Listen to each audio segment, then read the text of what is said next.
নমস্কার, শুভ সকাল। আসলে কি জানেন তো? অসংখ্য ছাত্রছাত্রী এই শেষের কবিতা সুন্দরবন ইউটিউব চ্যানেলের উপরে নির্ভরশীল হয়ে পড়েছে অত্যাধিক। আমরা ইতিমধ্যে সিবিসিএস এর বাংলা অনার্সের থার্ড সেমিস্টারের সিসি 5, সিসি 7 আমরা সাজেশন প্রকাশ করেছি। ইতিমধ্যে অনেকে দেখে নিয়েছো। অর্থাৎ যারা সাপ্লিমেন্টারি পরীক্ষার্থী আছে তাদের জন্যে এটা ব্যবস্থাটা আমাদের করতে হয়েছে প্রাণের টানে ছাত্রছাত্রীর সুবিধার জন্য। তারপরে আমাদের অবশিষ্ট ছিল সিসি 6, যেটি আমাদের প্রকাশ করতে একটু দেরি হয়ে গেল, তবুও আমরা প্রকাশ করে দিলাম আজকে।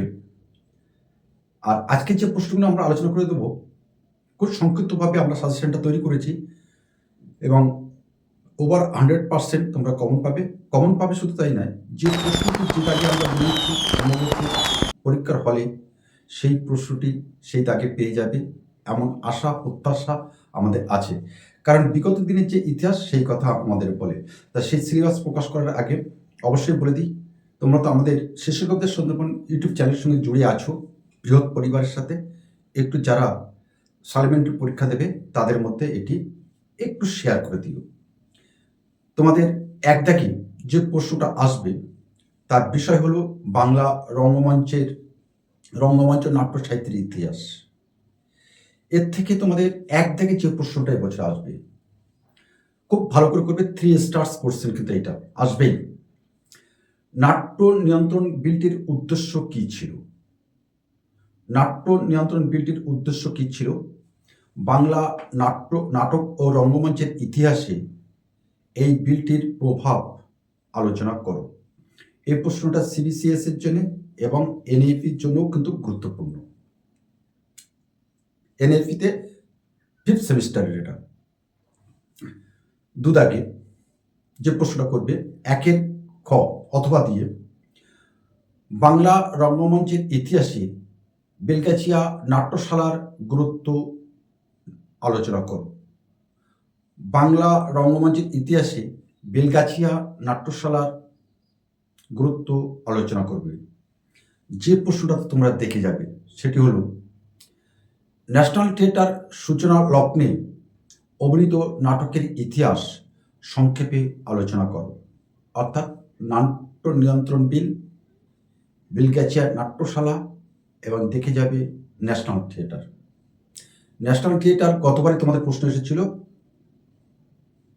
5 দাগে, টিকায় এসেছিল, কিন্তু এবছরে তোমাদের বড় প্রশ্ন আসার সম্ভাবনা। সুতরাং নাট্য নিয়ন্ত্রণ বিল এবং বেলগাছিয়া নাট্যশালা দেখে গেলে তোমাদের অবশ্যই হয়ে যাচ্ছে, আমরা কথা দিলাম। দুদাকে তোমাদের পড়তে হবে, মানে পরীক্ষা দিতে হবে, পড়তে হবে এবং পরীক্ষা দিতে হবে কৃষ্ণকুমারী নাটক।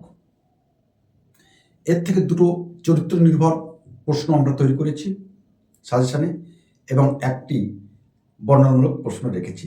আগে চরিত্র নির্ভর প্রশ্নটা আমরা বলে দিই। কৃষ্ণকুমারী নাটকের নায়িকা হিসাবে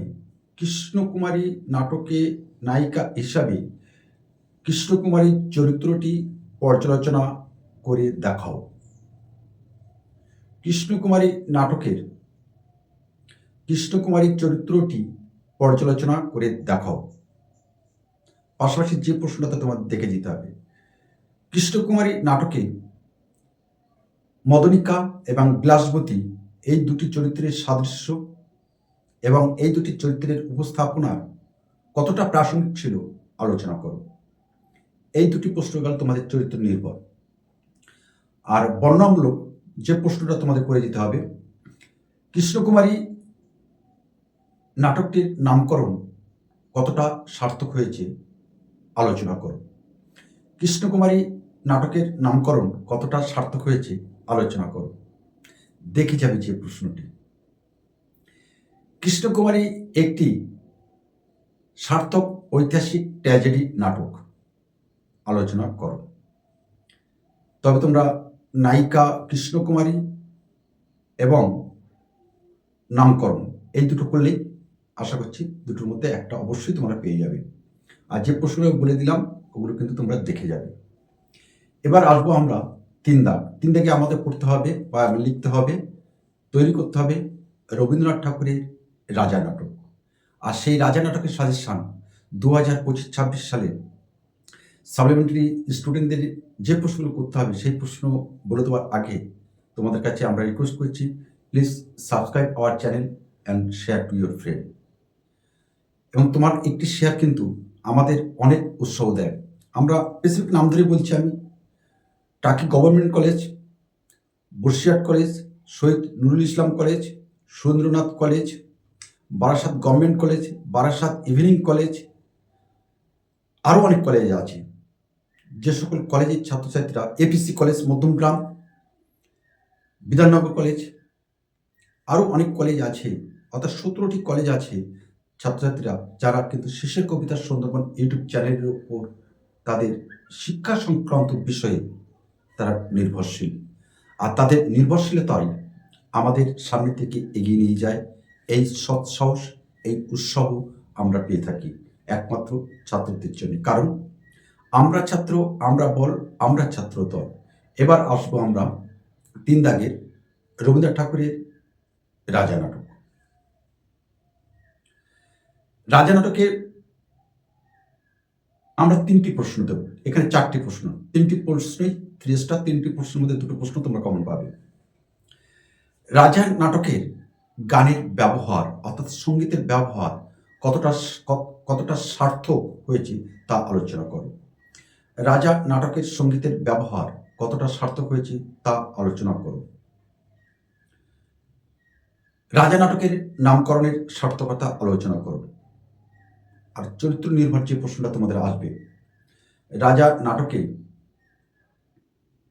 রবীন্দ্রনাথ ঠাকুরের রাজা নাটকে ঠাকুরদার চরিত্রটির গুরুত্ব আলোচনা করো। রবীন্দ্রনাথ ঠাকুরের রাজা নাটকে ঠাকুরদার চরিত্রটির গুরুত্ব আলোচনা করো।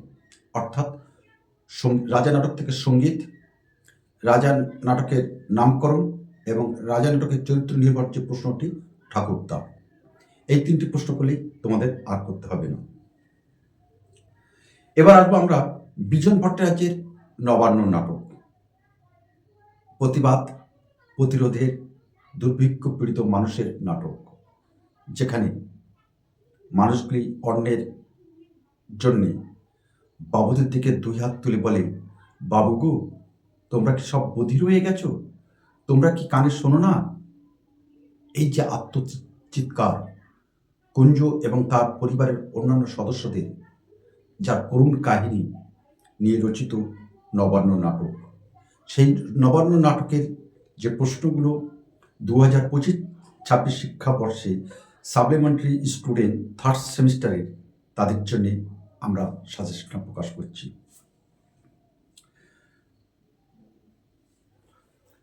নবান্ন নাটকে 1 নম্বর যে প্রশ্নটা থাকবে 4 দাগের, নবান্ন একই সঙ্গে প্রতিবাদ প্রতিরোধের নাটক। নাট্যবস্তু বিশ্লেষণ করে এই মন্তব্যে সারবত্তা আলোচনা করো। বিজন ভট্টাচার্যের নবান্ন নাটকটির শ্রেণী বিচার করো, অর্থাৎ কি ধরনের নাটক। নবান্ন নাটকের সমাজ বাস্তবতা বিষয়ে আলোচনা করো। এই 3টি প্রশ্ন আমরা 3 স্টার দিয়ে রেখেছি।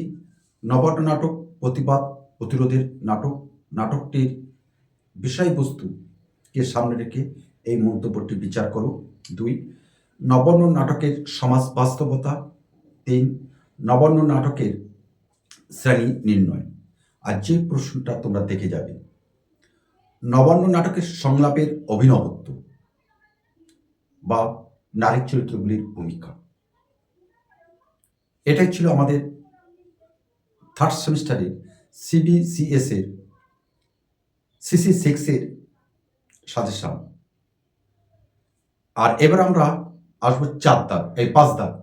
5 দাগের টিকা আসে, যেটা খুবই গুরুত্বপূর্ণ। অধিকাংশ ছাত্রছাত্রীরা কিন্তু এই প্রশ্ন কিন্তু ছাড়িয়ে আসতে হয়, কারণ এখানে কোটেশন তুলে অর্থাৎ লাইন তুলে উক্তি দিয়ে এখানে প্রশ্ন করা হয়। আর ঠিক তেমনিভাবে আমরা এখানে কয়েকটি প্রশ্ন আমরা রেখে দিচ্ছি, লাইন রেখে দিচ্ছি, সেইগুলো কিন্তু করলে আশা করছি তোমাদের কমন এসে যাবে। আর সেটি আলোচনা করার আগে প্লিজ সাবস্ক্রাইব আওয়ার চ্যানেল এবং শেয়ার টু ইউর ফ্রেন্ড, কারণ তোমার একটি শেয়ার আমাদেরকে আর একটি ভিডিও তৈরি করতে ভীষণভাবে উৎসাহ করে।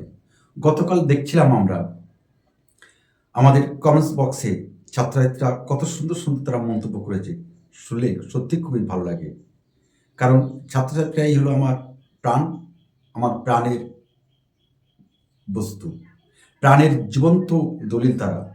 কারণ তাদের ছাড়া শেষের কবিতা কখনো অস্তিত্ব থাকতে পারে না। দীর্ঘ 1998 সাল থেকে এই শেষের কবিতা কিন্তু চলছে অবিরাম অবিরত ধারায়, আর সেটি চলছে একমাত্র কারণ তোমাদের জন্য। এবার আমরা আসবো 5 দাগের ইম্পর্টেন্ট যে কোটেশনগুলো। নবীন বসু টিকা, কতগুলো নাট্যশালা করে টিকা দেবে তোমাদের, এগুলো আছে, এগুলো করে যাবে নবীন বসুর নাট্যশালা, বাগবাজার অ্যামেচার, গণনাট্য, নবনাট্য, এই 4টি করে যাবে। নবীন বসুর নাট্যশালা, বাগবাজার অ্যামেচার, গণনাট্য এবং নবনাট্য। কোটেশন তুলে যে প্রশ্নগুলো আসবে, যেখানে কন্যা সেখানে এই যাতনা সহ্য করতে হয়, যেখানেই কন্যা সেখানে এই যাতনা সহ্য করতে হয়। প্রসঙ্গ উল্লেখ করে উক্তিটির মধ্যে প্রতিফলিত সমাজ বাস্তবতার পরিচয় দাও। আমি নষ্ট হবার পথে গিয়েছিলাম, আমি নষ্ট হবার পথে গিয়েছিলাম, কে কাকে কথাটি বলেছে। বক্তার মনোভাবের পরিচয় দাও। আজ আমাদের নবান্ন উৎসব, আজ আমাদের নবান্ন উৎসব ব্যাখ্যা করো। ও মালাও যে আমার, ও মালাও যে আমার, নইলে সে পাবে কোথা থেকে। ও মালাও যে আমার, নইলে সে পাবে কোথা থেকে। সে আমার ঘর থেকে চুরি করে এনেছে। বক্তা কে? বক্তব্যটির মর্মার্থ বিচার করো। যে কথাটা আমরা নবান্নটাকে বলছিলাম, তোমরা কি সব বধির হয়ে গেছো বাবু? কিছু কানে শোনো না? অন্তর কি তোমাদের সব পাষাণ হয়ে গেছে? মন্তব্যটি কার? প্রসঙ্গ বিচার করো। সর্বশেষ যে প্রশ্নটা, যে লাইনটা দিয়ে দিচ্ছি, ইজ্জত। ইজ্জত দেখেছে জীবনটাই যেখানে বেইজ্জতের সেখানে আবার মেয়ে মানুষের ইজ্জত। ইজ্জত দেখেছে জীবনটাই যেখানে বেইজ্জতের সেখানে আবার মেয়ে মানুষের ইজ্জত। বক্তা কে? প্রসঙ্গ উল্লেখ করে উক্তিটির তাৎপর্য বিশ্লেষণ করো। আমরা আজকে নির্দিষ্ট সময়ের আগে এই ভিডিওটা আমরা প্রকাশ করব, কারণ বেশ কয়েকজন ছাত্রছাত্রী কিন্তু উন্মুখ হয়ে আছে এই ভিডিওটার জন্যে, আর তাদের জন্যেই কিন্তু আজকে নির্দিষ্ট সময়ের আগে আমরা এই ভিডিওটি প্রকাশ করতে বাধ্য হচ্ছি। কারণ এই প্রশ্নগুলো পেলেই তবে তারা প্রস্তুতি শুরু করবে পরীক্ষার। আশা করছি তোমাদের যা আকাঙ্ক্ষিত বিষয়, শেষের কবিতা পাঠকেন্দ্রের পক্ষ থেকে শেষের কবিতা সুন্দরবন ইউটিউব চ্যানেলে সেই তোমাদের আকাঙ্ক্ষিত বিষয়টি আমি তুলে ধরার সামান্য প্রয়াসটুকু গ্রহণ করলাম। তোমরা সাদরে গ্রহণ করো এবং তোমরা এইভাবে প্রস্তুতি নাও। আশা করছি 100% তোমাদের কমন আসবে। আর এটা জেনে রাখো, প্রশ্ন এখন তোমার হাতের মুঠোর মধ্যেই, তুমি কিভাবে তৈরি করবে সেটা তোমার বিষয়। তবু যাবার আগে যে কথাটা বলে যাই, এই যে প্রশ্নগুলো আমরা তোমাদের কাছে দিয়ে দিলাম, এর মধ্যে যদি কোনো সমস্যা থাকে তোমাদের প্রশ্ন তৈরি করার, তাহলে তোমরা সরাসরি আমার যে ওয়েবসাইট চ্যানেল আছে শেষের কবিতা blog.com, সেখানে ভিজিট করে তোমরা এই প্রশ্নের উত্তর সংগ্রহ করতে পারো। আর যদি কোনো রকম সমস্যা হয় তাহলে অবশ্যই কমেন্টস বক্সে বা আমাদের হোয়াটসঅ্যাপে আবার সরাসরি ফোন করবে। আমি শেষের কবিতা সুন্দরবন ইউটিউব চ্যানেল এবং শেষের কবিতা পাঠকেন্দ্রের পক্ষ থেকে আমরা তোমার পাশে থাকব। নমস্কার।